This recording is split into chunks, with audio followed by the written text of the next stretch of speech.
সাম্প্রতিক পাহাড়ি ঢল আর বন্যার কারণে ময়মনসিংহের শত শত কৃষক অর্থকষ্টে। তাদের জন্য রয়েছে সরকারি সহায়তাও, তবে কৃষকের হাত পর্যন্ত তা পৌঁছাচ্ছে না। যমুনার অনুসন্ধানে কৃষকের জন্য সরকারের দেয়া বিনামূল্যের ৩১৫ বস্তা সার পাওয়া গেল ধোবাউড়া উপজেলার এক বিএনপি নেতার গোডাউনে। হাতে নাতে ধরা পড়ার পর সার ফেরত দিয়ে দায় সারতে চায় সংশ্লিষ্টরা। হুসেন শাহিদের রিপোর্ট, ছবি তুলেছেন দেলোয়ার হোসেন। ময়মনসিংহের ধোবাউড়া উপজেলা কৃষি অফিসার গোলাম সারোয়ার তুষার জানাচ্ছিলেন, কৃষকদের জন্য ৩০,০০০ কেজি বিনামূল্যের সার হাতে পেয়েছেন তিনি। দেখতে চাই সরকারি গোডাউনের অবস্থা। ওই তো ধরেন 600-650 বস্তা, 620 থেকে 30-এর মতো হবে বস্তা। এখানে কি বস্তা আছে? হ্যাঁ আছে, মোটামুটি গোনা যায়। এবার নিজের বক্তব্য পাল্টে ফেলেন কৃষি অফিসার, বলেন অর্ধেক সার পেয়েছেন, বাকি অর্ধেক রয়েছে জেলার গোডাউনে। এটা কি আপনি পান নাই? না আমি অর্ধেক পাইছি, আর অর্ধেক রবিবারে আসবে। কোত্থেকে আসবে? বিডিসি থেকে আসবে। প্রতিষ্ঠানটার নাম?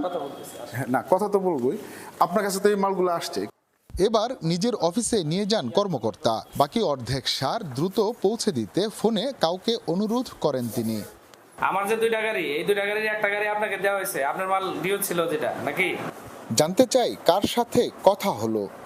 মাত্র আপনি কথা বললেন, এই যে কার সাথে কথা বললেন? ডিলার আপনার কল লিস্টে আছে মাজার প্রবস্থা। মাঝা উনার কাছে কেন মাল? না ওনার কাছে মাল না, উনাকে তো বললেন মালটা দেওয়ার জন্য। ডিও মাল ছিল। এক পর্যায়ে কৃষি কর্মকর্তা স্বীকার করেন, 2টি ট্রাকের একটি গেছে স্থানীয় বিএনপি নেতার গোডাউনে। সেখানে পৌঁছায় টিম যমুনা, সাথে ইউএনওর প্রতিনিধি, স্থানীয় মৎস্য কর্মকর্তাও। পাওয়া গেল বাকি ৩১৫ বস্তা বিনামূল্যের সার। কতটুকু মাল আছে এখানে?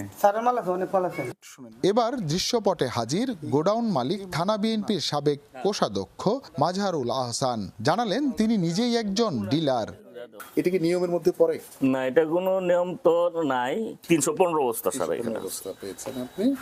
এখন এটা কি আপনি আবার ফেরত দিচ্ছেন গোডাউন? হ্যাঁ, ফেরত নিয়ে যাবে। এটা তো আমার সার। প্রণোদনার জন্য দেওয়ার কথা, সেই সারটা উনি এখানে তুলে ফেলছে। তো ওই ডিলার সাহেব এখন বলতেছে ওই সারটা দিয়ে দিবে আর কি। গত ৩ নভেম্বর 2টি বরাদ্দে ৩১,৫০০ কেজির সার পৌঁছায় ধোবাউড়ায়। এরকম অনিয়ম হওয়ার কথা না, যদি হয়েও থাকে আমরা এটা দেখব এবং প্রয়োজনীয় ব্যবস্থা নেব। এই যে বস্তাগুলো দেখতে পাচ্ছেন, সারের বস্তা, এগুলো থাকার কথা ছিল সরকারি গোডাউনে, কিন্তু পাওয়া গেল একজন ডিলারের গোডাউনে। যমুনার ক্যামেরায় এমন অনিয়মের চিত্র ধরা পড়ার পর সংশ্লিষ্টরা বলছেন আবার এগুলো সরকারি গোডাউনে ফেরত পাঠাবেন তারা, তাহলেই সমস্যার সমাধান হয়ে গেল। আসলেই কি তাই?